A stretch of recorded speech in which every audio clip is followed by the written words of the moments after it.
Je parlais de la Sorbonne tout à l'heure, un lieu spécifique, un lieu d'enracinement où la question de la subjectivité a toujours été posée à travers les siècles, mais c'est aussi pour moi un lieu de passation, un lieu de passage qui permet une transition entre le passé et l'avenir. C'est non seulement une tyrannie numérique, non seulement une nouvelle forme de dictature algorithmique, par une gestion prévisionnelle des comportements et de la régulation, mais nous sommes là aussi devant une nouvelle conception du sujet humain dans ses dimensions psychiques et politiques, et je crois que c'est un petit peu l'articulation de la chose. Alors, je t'aime, oui, est-ce que toi aussi tu m'aimes, etc. Il ne faut pas croire que, bien sûr, la machine comprend quoi que ce soit dans ce qu'elle prononce. Même les émotions, pourrait-on dire, qui sont mimées par les robots. En quoi est-ce que les transformations, les modifications du développement technoscientifique et l'avènement d'une virtualité peut engager une interrogation, en tout cas, sur l'identité propre du sujet et de l'intersubjectivité, de sa présence dans le monde en clair, et quel impact sur la définition même de ce que peut être le sujet. La question de la liberté, elle ne va pas sur la question du désir, de même que la liberté ne peut aller sans le libre arbitre qui est maître et porteur de l'esprit critique. S'il est un enjeu aussi bien dans le champ de l'éducation que dans le champ de la transmission, c'est de faire en sorte que l'on puisse développer un esprit critique, et cela ne va pas sans la transmission des connaissances. Et je pense que notre journée a été mise aussi sous cette ode-là. La réponse est le malheur de la question, n'est-ce pas? Donc, ce numérique, eh bien, on l'appréhende avec beaucoup de difficultés, je crois. Donc, cette fascination qui fait que nous ne comprenons pas que nous ne comprenons pas, dit-il, alors que quand nous sommes émerveillés, nous comprenons que nous ne comprenons pas. Ce que l'on faisait avec une discussion qui durait 2 heures au téléphone.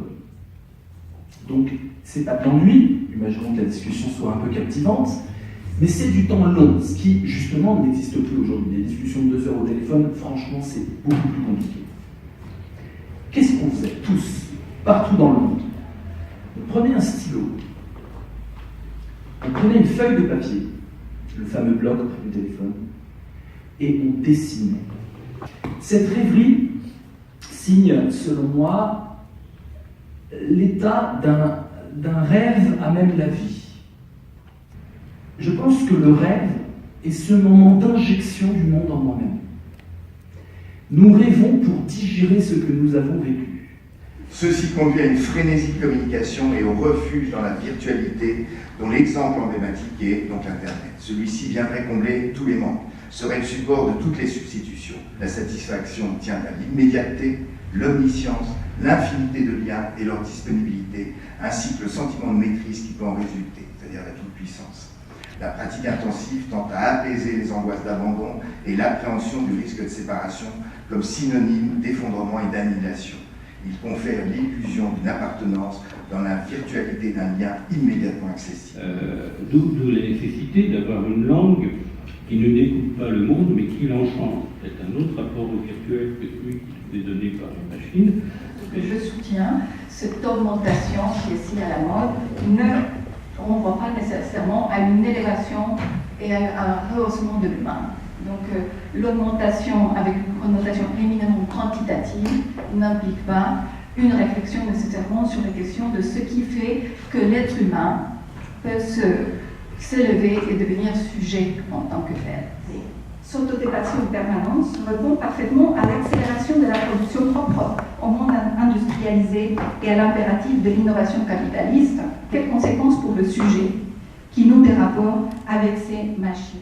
Donc on a là l'illustration parfaite d'une idéologie scolaire au service d'une idéologie politique et économique, supprimant du champ de la réflexion l'étude des fins et des structures de la subjectivité.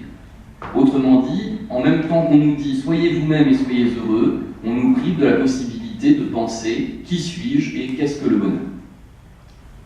Nous faisons face à une idéologie couplée à un ensemble de techniques qui vendent littéralement au sujet la possibilité de s'affranchir de toutes les structures et de trouver dans la technique toutes les aides dont il a besoin sans qu'autrui ait besoin d'intervenir. L'avatar, mot qui désigne secondairement les personnages pixelisés incarnés dans les espaces numériques, renvoie primitivement lui-même à cette idée d'immortalité divine et plurielle. Emprunté au sanskrit, avatar signifie proprement descente et désigne les réincarnations multiples de Vishnu.